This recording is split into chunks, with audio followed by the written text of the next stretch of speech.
What was that 1, 2, 3 magic? Oh, 1, 2, 3 magic is amazing. So it's my son's teacher actually told me about it. So I had got this book from the library. It was a small book about behaviors or whatever. And my ex and I were married at the time, and have him go over and read it. So I was talking about the book one day, and he's like, "What are you talking about?" And I said, "Oh, you didn't read the book?" And he's like, "Well, no, I just kind of skimmed through it." Mm, So we had different parenting styles. So he would spank the child, stand him in the corner, and send him to his room. I'm like, you just punished him 3 times. mm, I would talk with him, have conversations with him, play a game with him, get mad, and then spank him and send him to his room, right? So I'm like, this isn't working. mm, So the teacher was like, yeah, yeah. So she's like, we have this 1, 2, 3 magic. They had a book and then they had a video. So we read half the book and we watched the video. So if he didn't read the book, I know he watched the video with me.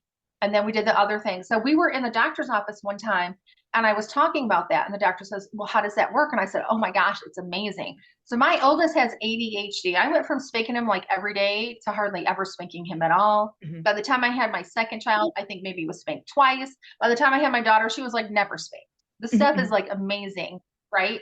And then when I went through my divorce and I was in the front of the court, I actually used it on my ex. So you can use it on abusive men too. Oh. It's awesome. So we were in the front of the court and I don't know, he was getting angry and whatever. And I said, that's one. Mm, And he was disrespectful to me. And I said, that's two. And he knew at three, I was going to get up and leave. mhm, And the CPS worker, the caseworker was sitting there looking at me. And I was like, he knew when I got to three, I would leave. mhm. And it's sad that you have to do that.